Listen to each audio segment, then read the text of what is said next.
ओम जय साई नाथ, जय साई नाथ। आदि न अंत तुम्हारा, तुम्हें श्रद्धा नमन हमारा। नमस्ते, ओम साई राम। मैं स्वर्णाली, आपकी होस्ट साई श्रद्धा सबूरी चैनल में आप सभी लोगों का बहुत बहुत स्वागत करती हूँ। गुरु पूर्णिमा के इस अवसर पे मेरे गुरु के चरणों में मेरा कोटि कोटि प्रणाम। इस महापर्व में देश के हर एक मंदिर में बहुत रौनक दिखाई देती है, पर शिरडी में इसका कुछ अलग ही रूप रंग देखा जाता है। बाबा कहते थे, त्याग तो मैं शरीर चला जाऊंगा, पर भक्त हेतु दोबारा लौट के आऊंगा। इसीलिए शिरडी में किसी न किसी रूप से बाबा हर एक गुरु पूर्णिमा में दर्शन दिया करते हैं। साई सच्चरित्र में कहा गया है कि साई बाबा अपनी विभूति से अनेक रोग हरण किया करते हैं। आइए हम सभी लोग साई सच्चरित्र पाठ सुनकर बाबा के प्रति अपने भक्ति का प्रदर्शन करते हैं। साई बाबा आप सभी लोगों का भला करे और साई बाबा से आप लोग अपने मन से प्रार्थना करिए कि आप सभी लोगों का मनोकामनाएं पूर्ण हो। आप सब लोग घर पे रहिए, सावधान रहिए, stay home, stay safe. Om Sai Ram. Om Sai Ram. Hi everyone, this is Dhiman Dev from Guwahati.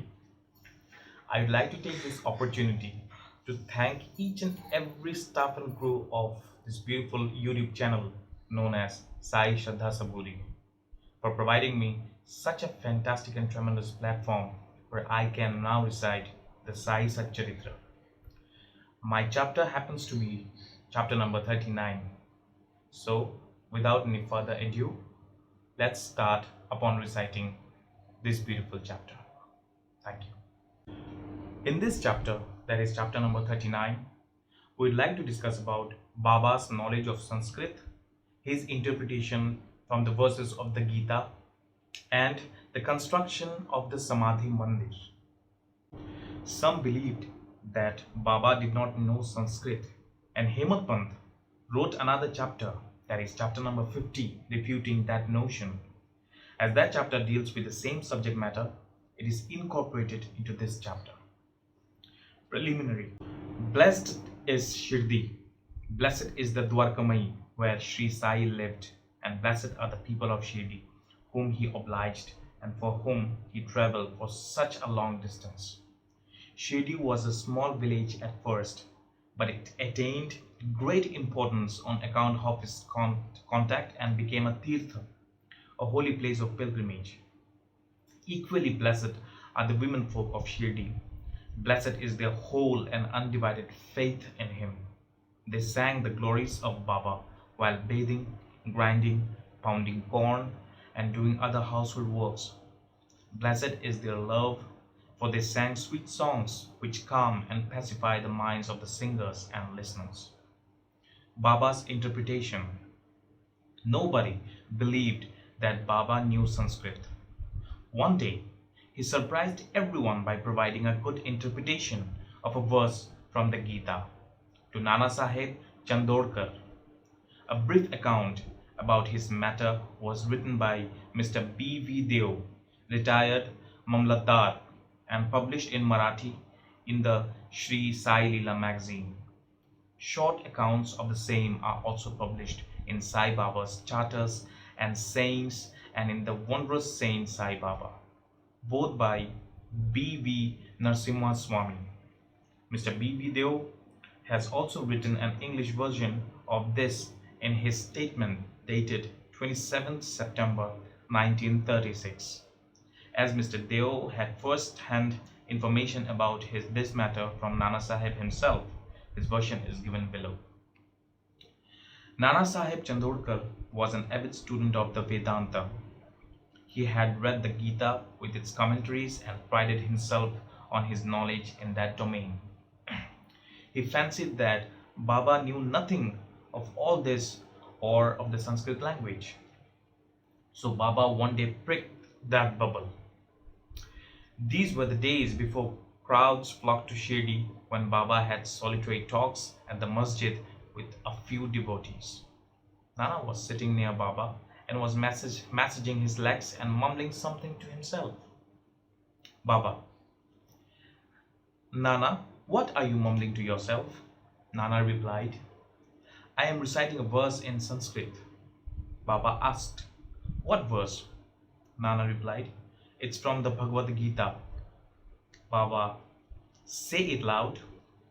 Nana then recited Bhagavad Gita chapter 14:34, which is as follows: Tadviddi pranipatna pariprashnana sevaya upadekshanti te jnanam jnaninas tattvadarshana. Baba then asked Nana, "Nana, do you understand it?" Nana said, "Yes." Baba, "If you do, then tell me what it means." Nana said, "It means by Sashtanga Namaskar, prostration, questioning the Guru, and by serving him, learn that Jnana is.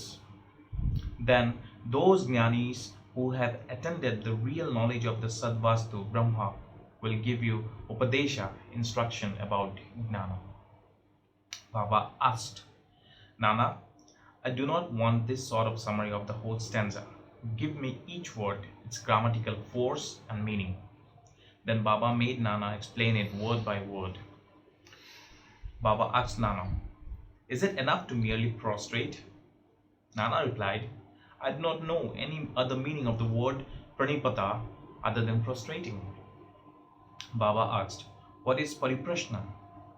Nana replied, "Asking questions." Baba asked, "What does prashna mean?" Nana then replied, "The same, asking questions." If pariprashna means the same as prashna, why did Vyasa added the prefix pari? Was Vyasa out of his mind? "I do not know," Nana replied, "of any of the other meaning for this word pariprashna." Baba questioned him again. "Seva, what kind of seva is being referred to?" Nana replied, "Service, the kind we always do." Baba asked, "Is it enough to just render such service?" Nana replied, "I do not know. What more is signified by the word seva?" In the next line, Upadekshanti te jnanam. Can you replace the word jnanam with any other word? Nana said, "Yes." What word? Ajnanam. Using that word instead of jnanam, can meaning be made out of the verse? No, the rules of the language give no such construction. Baba asked, "Never mind if it does not. Is there any objection to use the word ajnana if it gives a better sense?" Nana replied, "I do not understand how to interpret it by placing ajnana in it." Baba asked this question to Nana again. Why does Krishna ask Arjuna to see jnanis or tattvardashis and to prostrate before them and serve them? Was not Krishna a tattvardashi, in fact a jnani himself? Nana replied, "Yes, he was, but I cannot understand why he referred Arjuna to other jnanis." Baba asked him, "Have you not understood this?" Nana was humiliated. His pride was knocked on the head. Then Baba began to explain. It is not merely enough to prostrate about jnanis. We must surrender before them completely. Sarvasva Sharangati. Mere questioning is not enough.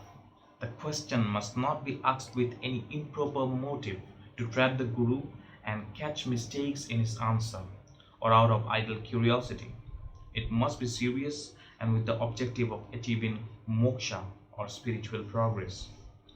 Seva is not rendering service, retaining still the feeling that one is free to offer or refuse service. One must feel that he is not the master of the body and that the body is the Guru's and exists merely to render service to him. If this is done, the Sadguru will show you what jnana is. Nana did not understand what was meant by saying that a Guru teaches ajnana. Baba then replied and asked again question regarding the same, that how is jnana upadesh, imparting of realization, to be affected? Destroying ignorance is jnana. A verse of the Jnaneshwari commenting on the Gita says, "Is there anything in jnanas besides the destruction of ignorance? Expelling darkness means light. Destroying duality, daitya, means non-duality, adatya. Whenever we speak of destroying daitya, we speak of adatya. Whenever we talk about destroying darkness, we talk of light. If we have to realize the Aditya state, the feeling of Datta in ourselves has to be removed. That is the realization of the Aditya state. The disciple, like the Sadguru, is really the embodiment of Jnana. The difference between the two lies in the attitude, realization, and divine manifestation. The Sadguru is Nirguna, Satchit Ananda. He has taken a human form to elevate mankind and raise the world. But his real Nirguna nature is not affected even a bit through this process. His state of being or reality, divine power, and wisdom remain undiminished. The disciple also is in fact the same, but the disciple's soul is overlaid by the effect of the samaskaras of innumerable births in the shape of ignorance about the fact that he is in fact Shuddha Chaitanya. See Bhagavad Gita, chapter 5, number 15. As stated therein, he gets the impression, I am the jiva, a creature, humble and poor. The Guru has to root out these offshoots of ignorance and has to give upadesh or instructions to the disciple held spellbound for endless generations by the ideas of his being a creature, humble and poor. The Guru imparts in hundreds of births the teachings, you are God, mighty and opulent. Then he realizes a bit that he is God in reality. The perpetual delusion under which the disciple is laboring, that he is the body, that he is a creature, jiva, and that God, Paramatma, and world are different from him, is an error inherited from innumerable past births. From actions based on it, he has derived his joy, sorrows, and mixtures of both. To remove this delusion, this error, this root ignorance, he must start the inquiry. How did such ignorance arise? Where is it? And to show him this is called the Guru's Upadesh. The following are the instances of Ajnana. I am a jiva, creature. The body is the soul. I am the body. God, the world, and the jiva are different. I am not God. Not knowing that the body is not the soul, not knowing that God, the world, and the jiva are one. Unless these errors are exposed, the disciple cannot know what God, the jiva, the world, and the body are and how they are interrelated. To teach him this and destroy his ignorance in this instruction in jnana or ajnana. Why should jnana be imparted to the jiva who is ajnana murti? Upadesh is merely to show him his error and destroy his ignorance. Baba then added, Pranipata implies surrender. Surrender must be of the body, mind, and wealth. Why should Krishna refer Arjuna to other jnanis? Sadbhakta takes everything to be Vasudev. Bhagavad Gita, chapter 6, number 19. That is, any guru will be Krishna to the devotee, and the guru takes the disciple to be Vasudev, and Krishna treats both as his prana and atma. Bhagavad Gita, chapter 7, number 18. Commentary of Jnanadev of this. As Shri Krishna knows that there are such bhaktas and gurus, he refers Arjuna to them so that their greatness may increase and be known. Construction of the Samadhi Mandir. Baba never made a fuss about the things he wanted to accomplish. Rather, he skillfully arranged the circumstances and surroundings such that people were surprised at the slow but sure results attained. The construction of the Samadhi Mandir is an instance in point.